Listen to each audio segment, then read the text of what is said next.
and I will pass the class over to you, Robin, and I will also be monitoring the chat box, so if there are questions, I'll make sure you hear them. Okay, great. Thank you very much, Astrid. All right, good afternoon, everybody. My name is Robin Carrot. I'm using the shorter version of my name because this is not a bardic performance. So, and today I will be talking to you about something I like to call performance voice heraldry. Now, what I'm gonna do is, do I have the power to share the screen? Nope, I don't. Can I get screen sharing ability?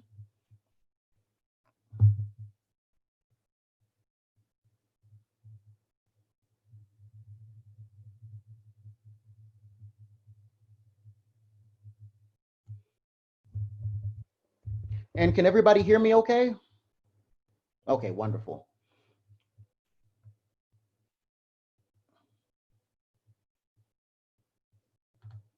Oh, wonderful. There we go. Okay, so let me find, yep, there we are. Can everybody see this? Okay. All right. So what is performance voice heraldry? Okay, so a little bit about myself. I am Senior Robin Carrot. I have been playing in the SCA for almost 3 years in October. And ever since I started at my first event, I have been a voice herald. And since then, I have done a lot of voice heraldry, personal voice heraldry, court voice heraldry, event voice heraldry, pretty much any type of voice heraldry that we have in the SCA, I think I have pretty much done it.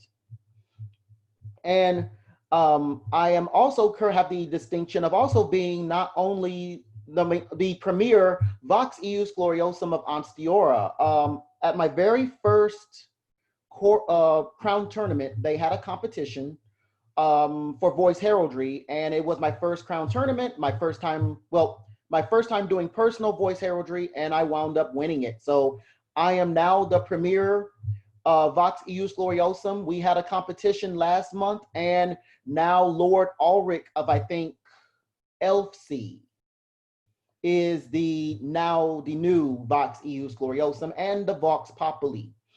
So if you ever meet him, wish him congratulations.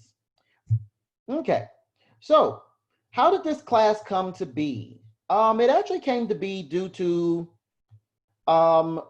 three circumstances. Number one, royal request. Our current king, if you're not from Ansteorran, our current king is Jason Drysdale. He is a big promoter of voice heraldry. He has been to other kingdoms and noticed that in other kingdoms, voice heraldry is very big. It's a very big thing. It's highly promoted. It's probably done in a more formalized fashion than we do it, and it's a thing. But in Ansteorran, it hasn't been a big thing.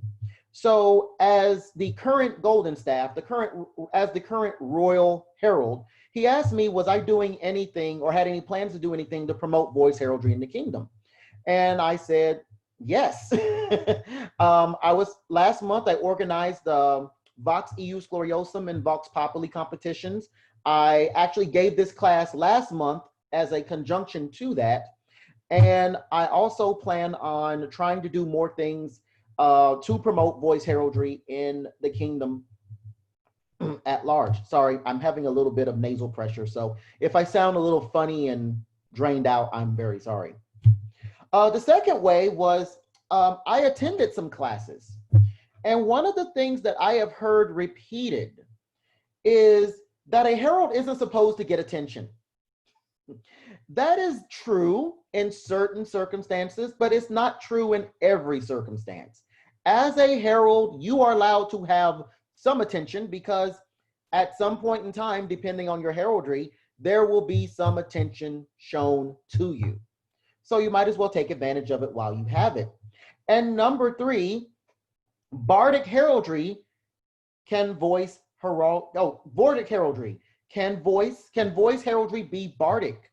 This was a question that has been asked of me twice. And I answered the same way as another long-standing voice herald we have here in the kingdom. It can be if you do it right. It's not exclusively a bardic thing, but you can make it a bardic thing, and that is the basis of what we'll be talking about today. So what is performance voice heraldry? Well, in a nutshell, performance voice heraldry is the using of theatric techniques and elements in voice heraldry. Now, for those of you who might be new to heraldry in general, let me do a quick rundown of the different types of heraldry we have in the Kingdom of Ansteorran. We, of course, have book heraldry. Book heraldry is basically the, oh, you're new to the society. Would you like to have your device and your name chosen, and we can research it and make sure it's historically viable? That is book heraldry. They do a wonderful job of making sure your name is historically real. They do a good job of making sure your devices follow the rules and standards of the SCA. And this is primarily when you think herald, you're thinking either this or you're thinking of this, voice heraldry. And there's really more varieties of voice heraldry than there are book heralds. For example, you have court heraldry. Now, Master Alden did a class earlier on this Zoom account about court heraldry, which is almost its own thing, in my opinion. It's almost got its own little kind of workings and whereabout compared to the other types of voice heraldry. Court heraldry is way more formal, depending on who you're heralding for, and it has a bit more of a stricture to it. Field heraldry is a little less formalized. This is basically done right before a chivalric or maybe a rapier match. I honestly don't know, because if I were to compare the amount of chivalric matches that I have done heraldry for and the amount of rapier matches I have done heraldry for, it would look like this, with this being chivalric and this being rapier. But basically, it is done to make sure that nobles and everyone in attendance is properly respected, properly saluted during before a match. And then they turn the field over to the marshal and they get the heck out of Dodge. Announcement heraldry. Oh, we have a question or a comment. Let's see. Field being battlefield, usually communication commands during battles. List is also, oh, I'm getting to that. Different people call it different things. Field heraldry and list heraldry are, I'm considering them the same thing. I'm not talking about the list maker. I'm talking about the person who goes on the field and makes sure everybody is saluted. Another job of the field herald also is to announce matchings. So the matches are made by, I've heard them referred to as a list mistress. I don't know if it's a job exclusively done by a woman only. I don't know if there's a list master. You guys can tell me if you've heard otherwise, but that I'm not talking about. I'm just talking about the person on the field, and that is it. But field being battlefield usually. I've never done it on a battlefield. I have never done this on a battlefield. I've only done it on a tournament field. I guess it could be done on a battlefield. I'm assuming it could. I've just never done it. So I don't know one way or the other on that. Usually field heraldry is something on a field, but when you were talking and it kind of sounded like wasn't sure how to describe it a little bit. I'm sorry. I'm referring to both list heraldry and field heraldry, because I've heard them referred to both things, but I don't know if it can be done on a battlefield. I've never seen it done. I heard of it done, but I wouldn't be surprised if it's done sort of way. I know there's a office of that at Gulf Wars, and they're known, I think, as a battle herald or a war herald, and that's a different office with different responsibilities that I unfortunately know very little about. So sorry about the confusion. Okay, let me just do a quick check just to see who all is. Okay, 9 people. Okay. All right, so going on to, hold up. Yes, announcement heraldry, AKA event heraldry or site heraldry. This is the person that is basically a human PA system.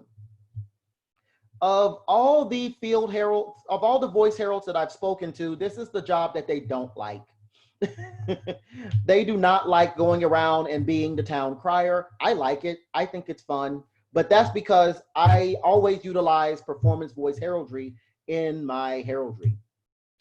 Also, the most common one that's forgotten one. Yes, this is Planning also event. the most common one that is also the most forgotten. And what that means is when you're organizing an event, everything gets attention. Water bearer, prize wrangler, field marshal, organizing. The one thing that is never brought up is who's going to be the herald of the event. So what happens is last minute, the person in charge of the event is trying to find field heralds if they're required. They're trying to find an event herald who will serve as a site herald or event herald and any other heralds that might be required. And in my experience, I did not even know that was something you set up. I thought it was something that at the last minute you come and ask me to do it and I do it. I did not know that was something you set up. So hopefully our star principal herald will address that and make some changes to that in the future. But this is also an organizer office because, oops, I got another comment. Have Robin do it. He does. Exactly. But one thing I have discovered is that if you are a baronial herald, I'm also serve as the baronial herald for Bjornsburg. As baronial herald, you don't have to do that. You can actually go and ask people, hey, can you herald for this and herald for this and herald for this? Don't do what I do. Don't be super herald and do everything. Okay, if you do that, you might injure yourself. You know, I'm surprised I haven't. But also, I didn't know I could have a stunt herald in court until like a year ago. So we're all discovering new little secrets about voice heraldry here. Okay, hold up, go back. And also there is my personal favorite, personal heraldry. Now, what personal heraldry is, and this is one that's also not really addressed a lot, but it's very common. Let's say you're at Crown Tournament. You're going to be a fighter, and you're going to create an entourage.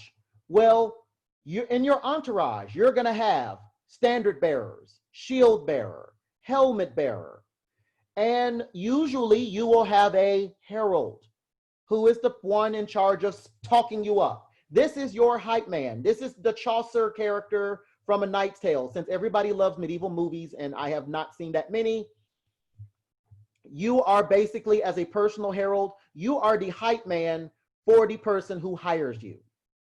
This is basically my personal bread and butter as a herald.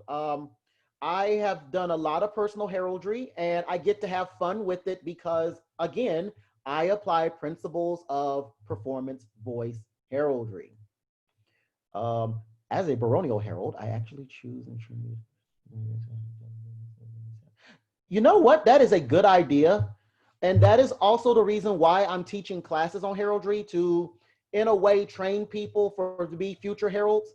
Again, that was something I didn't realize I could do until very recently. So again, thank you. And also, guys, I am having the absent-minded mind tendency to read the chat as I see it, because one of the bad things I do is ignore the chat. So I'm trying to take great pains of reading the chat as it comes up. So if you write something in the chat that you don't want me to read, because I am now in an official capacity, as any voice herald will tell you, don't say something to the voice herald you don't want announced. unless you say the words, don't say this, okay? I have had friends learn that the hard way.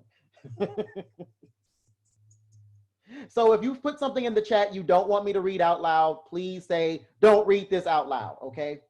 But personal heraldry is the heraldry you are hired to do to talk someone up, either a fighter in procession of crown tournament or a peer to be elevated at their elevation. Or you could kind of consider court heraldry this also, but they're two separate things, but they can be combined. Okay, are there any questions so far? Does everybody understand me so far? I can get a little scatterbrained. Perfect. All right.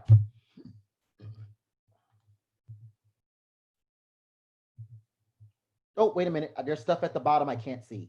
Okay. Now, when it comes to personal heraldry, you have basically, in my opinion, two types. You have the very formalized voice heraldry, which is basically you are processing either with a scroll or without, and you are proclaiming the glories of your patron. But then you have performance voice heraldry, which is not as formal. It can be, it doesn't have to be, but it's just the same thing. You're just applying performance elements to your heraldry. And that, I'm sure, is why most of you are here. Okay, so some voice heraldry basics. Okay, so what are some things a good voice herald must do well? So what are some things, and you can take yourself off of mute if you like, if you want to answer this out loud.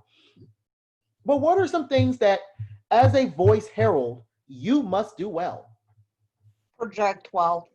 Number one, you must project well. Yes. Anything else? Enunciate. You must enunciate well. Is there anything else? Articulate your message correctly. Articulate your message. Okay. Anything else? Clearly Hopefully indicate. get names right. Okay. Getting names right. Let me talk about names real quick. Okay. Scadians, I love you. I love you with all my heart. But some of y'all have some names. Okay, you know who I'm talking about. Welsh personas, Viking personas, personas that we don't normally have. I love you guys too, but don't expect me to say your name right. Unless you come up to me and personally tell me how to say your name, expect it to get lightly butchered, especially if your name does not have vowels. Okay, just letting you know. Okay, my understanding. Too many vowels. I'm sorry? I said, or too many vowels. Oh, no, there's no such thing as too many vowels. I'm sorry, no. You can drown the name in vowels. I will probably get it more right. I think that's a challenge. I remember at my first event when I was heralding, one of the fighters had a name that I just could not pronounce in no way in the world. This was not only my first event heralding, this was my first event ever. So, so I'm looking at this like, okay, Sir Girder. And he's like, hey, Harold, when you going to learn to say my name right? And I told him, when you go over there and buy some vowels from Vanna White, she got them 2 for $1. Get some. What list mistresses try to get them to phonetically spell the names to help the heralds out on the field. That is Doesn't one of the always jobs. work though. Yes, that is one of the jobs of the list herald in my understanding. I mean, not list herald, list mistress in my understanding. And both times I've field heralded officially, that did not happen. Okay, so the other thing with the list heraldry too is my experience was I did it like 8 times one summer and then the next spring over and over again. With that, you learn the same 10, 15, 20 people who show up at every event. Everybody else just learns. Oh, exactly. And your job is to get them on the field. Oh, yeah. And as Royal Herald, I have gotten so much better at pronouncing the Welsh and the Viking name. Viking names are not even aren't even that big of a problem anymore, except for that terminal R. I am so sick and tired of Viking names, and they look like, oh yeah, Blocker. What Viking names are easy? Well, it's easy if you go by the rule that in modern language, we just, yes, I know, Valdemar. Yes, I know. But Valdemar is actually easy to say because there's two R's. And I have yet to encounter a language where two R's together don't make an R sound of some sort. But no, with Viking, unless there is a vowel in, I'm just assuming just off of observation. If there's a vowel in front of the R, you can say the R. But if it's something like Sigurd, which is spelled with an R at the end, you don't say the R because in the actual, I learned this yesterday, in the actual Norse language, that is like one syllable. So in English, thank you for confirming this because I'm always scared when I talk about stuff I don't deeply study. But in modern English, we usually will separate that R into its own syllable. So the best way I can describe it is that it's like an aspirated R. So if you have something like Sigurd, we would say Sigurður. It's more like Sigurður. It's like a light R, like an aspirated R. You're not supposed to say it. Thank you. But I'm going by the easy rule and I'm just not saying it. I'm sorry. As you can plainly tell, I am super Elizabethan, where our English makes sense, but our spelling is crap. So, but you're all correct. Volume, projection, pronunciation, enunciation, cadence. Now let me explain cadence and effective pronunciation. When you are a voice herald, how many of you have seen the movie Ferris Bueller's Day Off?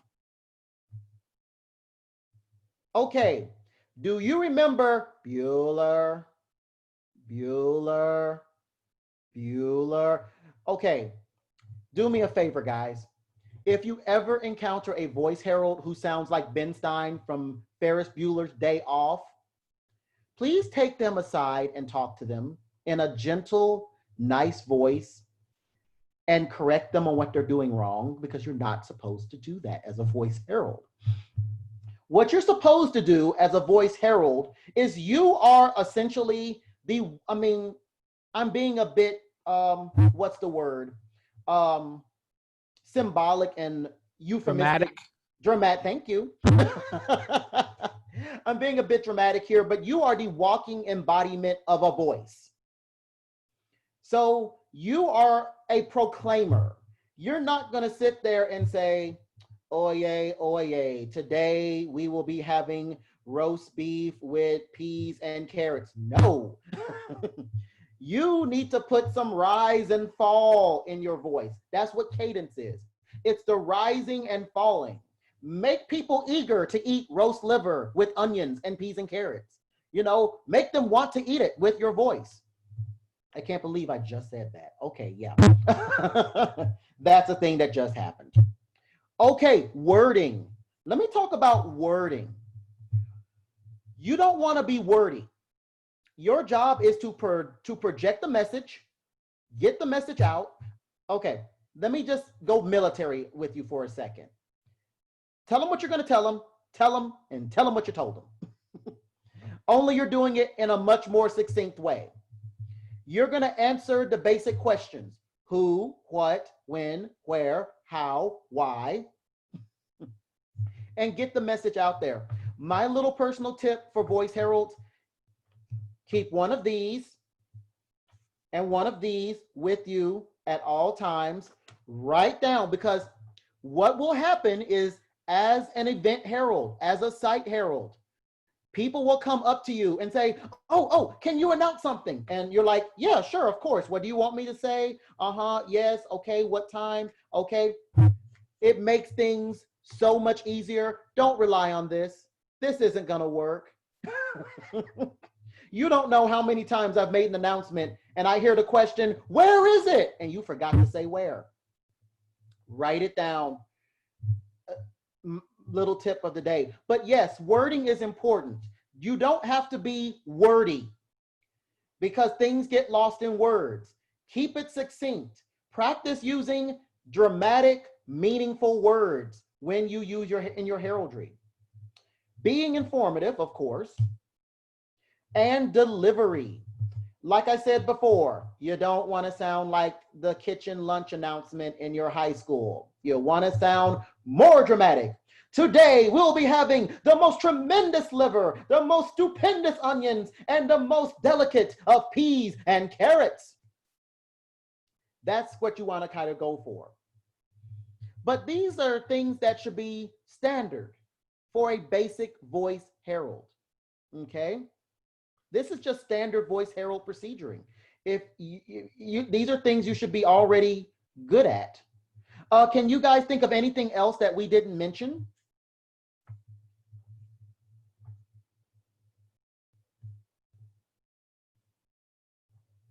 Nothing else? I think we covered, okay, I guess we covered the bases here. Body language. Keep your energy level from beginning to end. Oh my God, yes, yes. Thank you for mentioning that. Let me actually write that down for future notes. See, in my daily life, I must write stuff down. Also your body language. Oh, we're going to talk about that, Elena. Thank you for mentioning that. We're going to talk about that. But I need to write this down. Energy. Red Bull goes a long way. Okay. Also, being clear about who you're representing. So if there's an available tabard, grab the tabard, you know, that kind of thing. Oh, yeah. And sometimes it'll be automatically clear. But let's say, for example, you're doing voice heraldry for Crown Tournament. It's going to be kind of assumed, but it's always good to say the names because you might have new people there who don't know who the heck you're talking about. And as a new person, not my 3-year anniversary is October the 20th. You guys have not chased me off yet. I think I'm good. I can tell you, it is very confusing as a new person wondering who's that? What's going on? Just say their name. Even if it's like taken for granted, say their name, okay? Okay, anything else, guys? Wow, okay. You guys are either really nice or I'm doing a really good job. Okay. Okay. It's a living class. It has evolved over time. I remember the first one.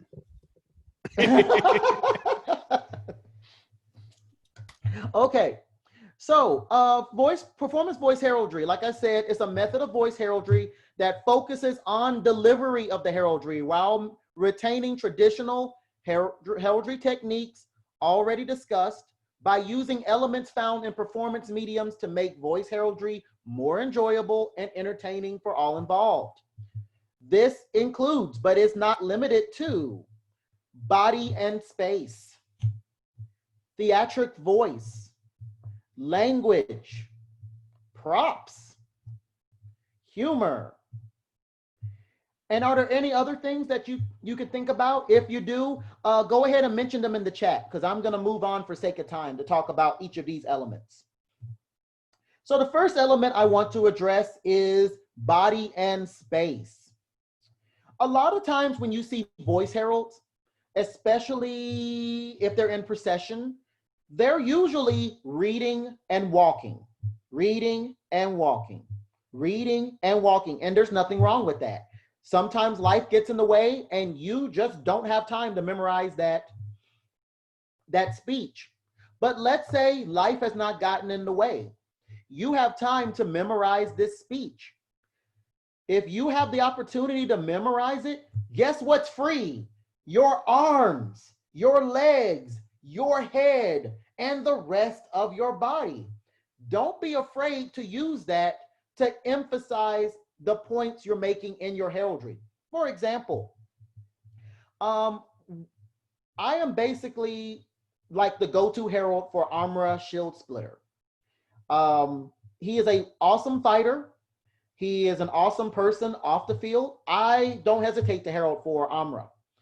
But Amra is 3 times bigger than, well, I'm not going to say 3 times, There are people in the society 3 times bigger than me, but he's not one of them. I would say he's maybe like 2 of me put together, but much taller. Anyway, I am not going to herald him in as a fighter in a small space. I'm not going to come in and say, this is Armor Shield Splitter. He is the mightiest fighter. Look at my body language right here. Let me switch off for a second so you can get a good look at me. Okay, you see how I'm kind of hunched and I'm tight? What does that say to you as the observer? To see somebody who's hunched and tight? And you can speak now. Yeah, you can go ahead and speak. What does that say to you as the observer? Nervous. Number 1, I'm nervous as hell. Anything else? That this person doesn't have a huge impact. This person does not have a huge impact. My body language is saying, this is a timid person I'm heralding for. This is a person that's not worth your attention. Break it open. This is the great. This is the wonderful. This is a person you should be paying attention to. And notice when I said you, my body language went directly to who you should be paying attention to. I am giving commands without giving commands. Your body can be used to guide the focal points. Your body can be used to punctuate your vocal message. Your body can also be used to convey jokes. The very first person I heralded for was my brother Lars Magnus. Now, when I heralded for him, I made a joke about the type of women he likes. And so at that point, I went from having this big voice that was a cross between a Southern Baptist preacher and a drill sergeant to going meek and wonderful and cute. It's a big dramatic difference. And the body language, I literally did this to suggest that I'm going from big and triumphant to small and timid. Big and triumphant, small and timid, mighty and strong, weak and gentle. Body carries that, because also, let's say you're not the loudest of voice heralds. If someone's a distance away and looking at you, your body language will convey strength, will convey bigness, will convey the message that they maybe cannot hear. So body and space is a big thing to consider in your voice heraldry. Also, I'm moving, I'm moving, I'm moving, I'm centered. Which one is going to attract your attention more? Exactly, the moving. You don't have to stand in one place as a voice herald. You can move around. You can go from place to place to place. In case any of you are wondering, in my mundane life, I am a teacher. I am an English language instructor for the Defense Language Institute. So this basically means I teach English to Arabs all day. And a lot of my students, they're great, they're wonderful, they're awesome. They could care exactly this much about learning English that does not involve them passing their test. So they have to sit there and watch me and listen to me. And I refuse to be Bueller, Bueller, Bueller, because if they're going to come and listen to me, I need to make it worth their while. So when I'm giving the lecture and teaching English, I'm moving to the left. I'm moving to the right. I'm opening my arms. I'm sitting down. I'm basically being zany and crazy. So at least they'll want to pay attention to something they don't care about. The same thing can be applied to your voice heraldry. Be zany, be crazy, make jokes. And oh, by the way, I need to say something about this. If you do something that is harmless and you have the consent of everyone involved and you're not doing anything harmful, you might get those people who are very traditional. You might get those people who are very stuck in the way that they want things done. And they're probably going to come and complain if you try to add more entertaining elements to your heraldry. Don't worry about them.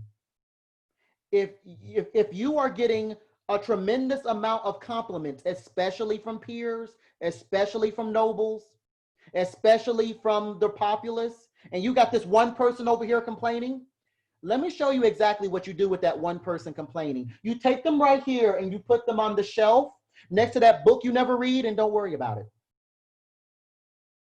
Don't worry about it. That is what stifles voice heralds. Are these comments that come and say, you didn't do it. You didn't do it in this proper way. You didn't do it in this solemn way. Last time I checked, no one wrote a book on how to be a good voice herald. Last time I checked, nobody came to Robin Carrot and say, oh, Robin, just so you'll know, this is Crown Tournament, and you need to be solemn and reverent during the procession. Nobody came to me and said that. So if you don't come to me and say, hey, this is a solemn occasion, his mother just died, don't do the zany. If nobody comes to me and says that, guess what you're getting? You're getting the zany. And if you don't come to me and say, don't do zany,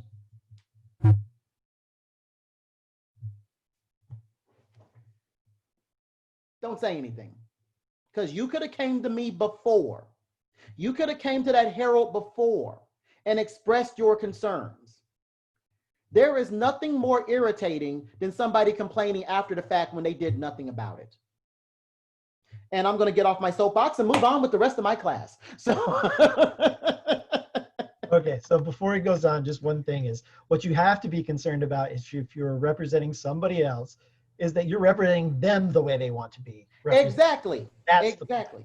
And if they are fine with the way you are presenting them, that is your main concern. If you are representing their royal majesties and you check with them and make sure, hey, I got there okay, then you're fine. If you check with that knight and that knight does not mind being compared to a Hercules or doesn't mind being compared to a Casanova, go with it. As long as you do not say anything that is obviously bad, like racial slurs, homophobic remarks, anything ending in phobic remarks, go for it. Don't let this stop you. In Ansteorran, we need more voice heralds of every type. We need the respectful and solemn ones, and we need the quirky and zany ones. We need you all. Don't let people's comments stop you unless they are paying your electric bill, unless they are buying you dinner afterwards, unless they are making you garb. Don't let them stop you. All right, so let me go back to my PowerPoint. Oops. Hold up. You know what? I've been using this thing for months and I still forget how to share a screen.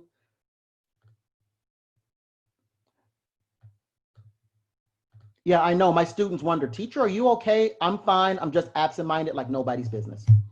Okay, theatrical voice. We talked about this a little bit before.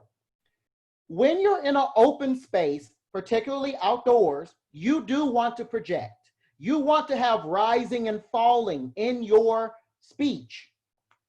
Fun fact, when you speak normally, you have rises and falls. English is not like Spanish. English is not like French. English and French and Italian, if you compare Romance languages, they have this nice even rise and fall. English is not like that. English has this kind of jagged, jerky, rising and falling naturally. But let's see how many of you know this. When you speak naturally, do you know the words that are already naturally emphasized?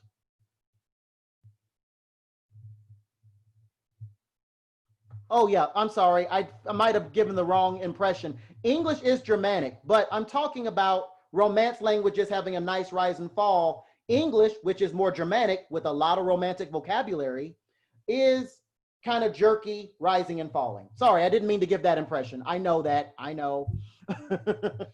English pulls other languages into alleys, beats it up, and goes through its pockets looking for loose grammar. Yes, and we just took it all, and now we've got Arab sitting here like, teacher, why this? So any guesses to which words are naturally emphasized in the English language? For the most part, it has to do with context. The like the subject of the sentence, for example, the object of the sentence, for example, verbs can be. Whatever makes up the most basic information and is important to the understanding of the sentence.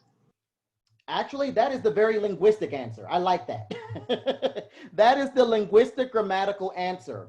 The ECL answer would basically be nouns, verbs, adjectives, and adverbs. So when you see Eleonora, give her some chocolate. If she can eat chocolate, give her some chocolate. I can eat chocolate. I also have a bachelor's in linguistics, so. Oh, cheater. Yeah, see, ESL teachers, we always know the linguistic people. It's like, yeah, you're linguistics, aren't you? So when you speak naturally, those words are going to get emphasized more. So take advantage of them. Emphasize those more. Other words are just more, we call those like structural words. They're just there for more grammatical reasons. They don't get as emphasized. So when you're speaking in that theatrical voice, you want that nice rising and falling, that projection, that enunciation. Oh, let me get your thoughts on this really quick. How much time do we have left? Just to make sure that I'm not, ooh, we got about a few more minutes. Okay, so very quickly, let me get your thoughts on this. As heralds, what type of enunciation are we going for? I'd say whatever can be heard over a fair distance, which means you do have to kind of set aside whatever your local accent is in some cases, and go for a more standardized one. Pretty much. That is kind of more or less what we're going for, except I would change that slightly to where if you're one of these people, and we are in Ansteorran, so we do have to confront the very thick Texan accent. When we go to Gulf Wars, we have to confront the super thick Mississippi accent. You can speak with your accent if it is still clearly understood. If you do have one of those accents where it don't matter how much you try to hide it, the Southern is just gonna just drip right out of your mouth, you might wanna go more standard. So you don't have to if you can be easily understood. Don't feel like you have to and it's a must. Only if you cannot be understood. Go for a more standard pronunciation.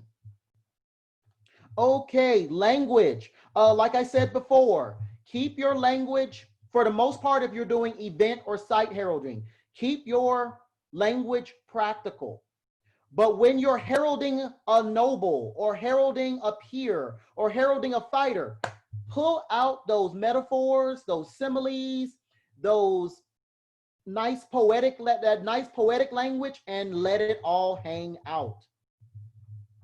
Do what you must, especially if you're doing my favorite type, which is right before a fight. A fighter might bring a herald in to hype them up. Oh yeah, go for it. Compare them to lions, tigers, bears. I know you were saying it. I know you were saying it.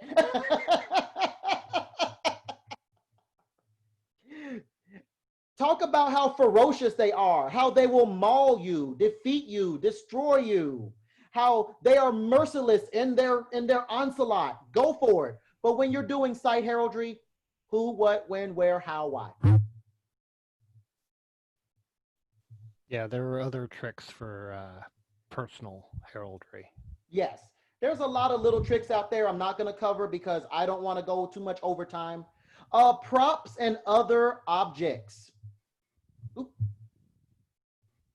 Okay. Oh, let's see.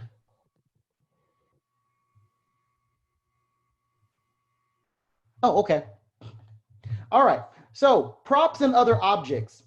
I love this, but I do want to say that when you are using props and when you are using other objects, use good judgment. please use good judgments when you're using props. You don't want to use something that can be misconstrued.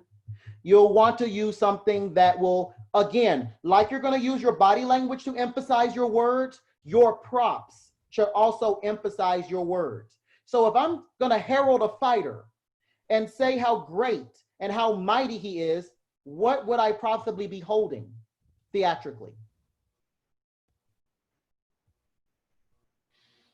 Well, me personally, I'd basically have a sword and a shield and be doing the boom, boom, boom, banging to start everybody's attention. But Especially if your persona is an early period, that would be awesome.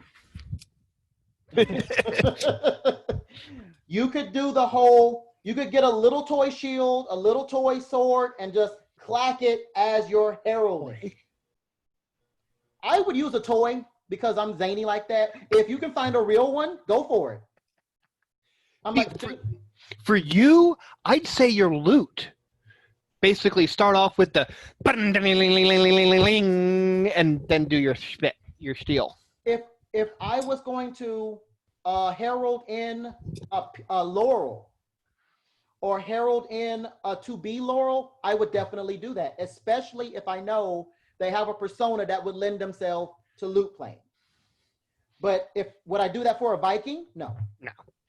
I would get a liar for a Viking, but if it's a fighting event, go more fighting and ferocious.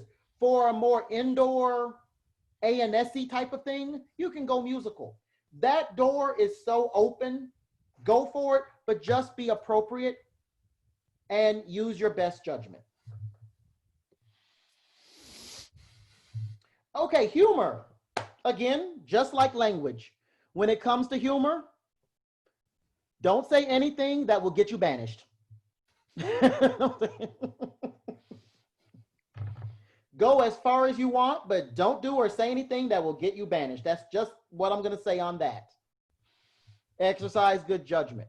Okay, preparation and practice. Okay, if you're like me, you were already from day one of being groomed as a herald, groomed for memorization. Because since I kind of fall on the fine line of herald, bard,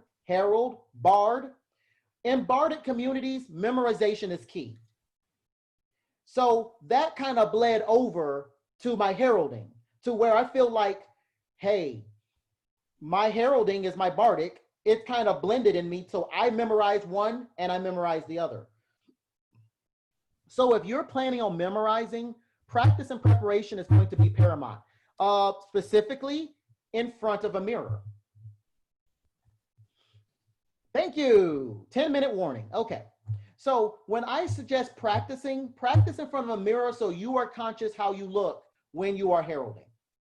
Also, there's no such thing as too much practice. Practice as much as you can. Key tip, in the car, driving to events, optimal time to practice, okay? Before the event, right before the event, that's time for like memory check, but not time to practice. Practice comes way before the event itself. Okay, also, if you're not memorizing it and you're just reading it, it's still important to practice. Let's see who's paying attention. Why would it still be important to practice even if you're not memorizing? Go right ahead. So that you can identify the places where you want your voice to do certain things.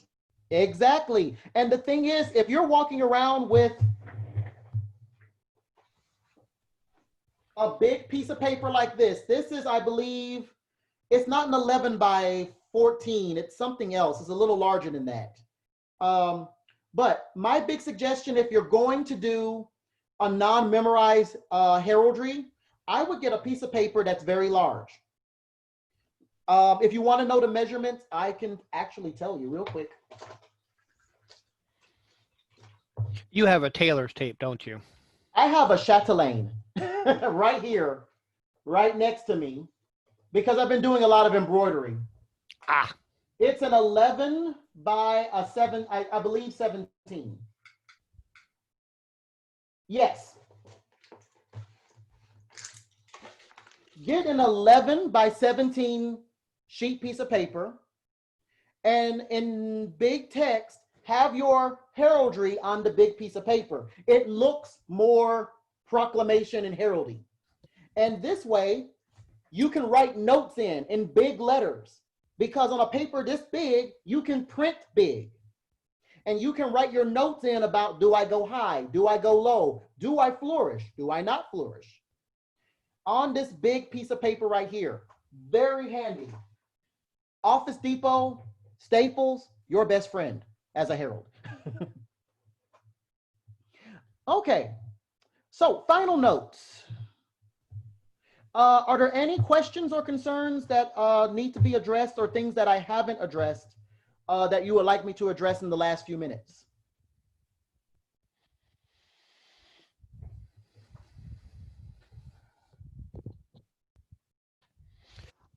Wow, I touched all the bases. Yeah, Great. you got it, man. This isn't like that first one. The first one we had a few, but nah, you pretty much hit everything. Cool, great, wonderful, good. I'm getting better at this. Though I Oh. would add at the end, you Mhm. remember the first time we were discussing places to look for ideas, Oh, yes. like Danny Kaye, Zero Mostel, old wrestling announcers, things like that. Put that, oh, you can't see what I just pointed at. Put that type of stuff on your PowerPoint of, Yes. hey, these are places you can look. Yes, places of inspiration, cannot spell, and sources. Yeah, that was one thing that was brought up the last time I gave the class is some of the people were asking about, are there any models that we can look toward? And I hadn't really thought about offering models for this. And I'll look into that for the next time. Also, there were questions about historical sources. Funny or not, funny thing is when it comes to voice heraldry, I don't really know of anybody who's done a lot of like period research into it other than by the look. Most heralds know how a period herald looked. We have documentation on how a herald looks. But how they sounded, we just kind of assume just from theatrical performance that they sounded like this. So that is two things I'm going to need to really focus on for the next time I give this class, is finding historical period sources on voice heraldry and good examples of what to shoot for as a voice herald. But thank you for bringing that up, Valdemar. Gosh, you have a better memory than I do. Well, because this really stuck with me. I mean, honestly, this whole idea of performance heraldry stuck with me because I am a joker. I do the weird stuff. And this is the type of thing I enjoy, and I wasn't able to do it as a herald because everybody wanted prim and proper heraldry. Yeah, and again, remember, that is why I made the note earlier. If you have the okay to make it more humorous and entertaining, go for it. But if in your kingdom they want the more formalized heraldry, go with that until you can find a way to make inroads. Because a lot of times they don't know any better. Well, that sounds kind of... Well, I wouldn't say that they don't know any better. Yeah. One thing that I have discovered is that, especially in a lot of cases like that, a lot of people see court and things of that nature like church. And they want it very formal without any type of silliness. So again, before you do anything beyond the pale, check with somebody, check with the person that is, you're heralding for, to make sure it's okay, and to make sure that it's not going to be of a great offense to the populace at large. So, A minute warning. okay. In my experience, I've found that it also it depends a lot on the how long that the crown or the the leaders, the B&B or whoever that you are representing, how long they've been in that office. Generally, first-time crowns and first-time B&Bs, if they haven't had a lot of courts, they are very formal because they are still kind of unsure about what they're doing, and so they want to keep it very formal and very by the book. But the more you do it, the longer they've been in the office or the more times they've returned to it, they kind of let the fun go a little further. Oh yeah. And so, like we learned in an earlier class, the best thing that you can do is to, if you're heralding for somebody else, is to get personally with that person and find out exactly how long of a rope they're going to allow you to have. Exactly. Always check with who is your immediate first, or if you're going to another kingdom, ask around with some of the nobles and people there and make sure it's okay, because you don't want to ruffle a lot of feathers. It's okay to ruffle a few, but you don't want to ruffle them all. Oh, and one more thing I do want to bring up, because somebody brought up a good point in the chat. This was suggested by Elena Darcy. Recording yourself. Yes, keep in mind, we're in the age of these things. Okay? It is easy to record yourself and hear yourself and how you sound, so you can always adjust according to how you think you sound. So very good suggestion. Again, let me write that down. Record yourself. Okay. I'm gonna have to end the recording, and if you guys want to continue to chat, the purple room is available for continuing discussions and stuff. Okay, how do we go to the purple room? You'll just close out this Zoom account and go to the purple room link. If you go to the classroom schedule, there is a link for the different classrooms. So you would just go to the purple one. All right, then if you want to continue talking about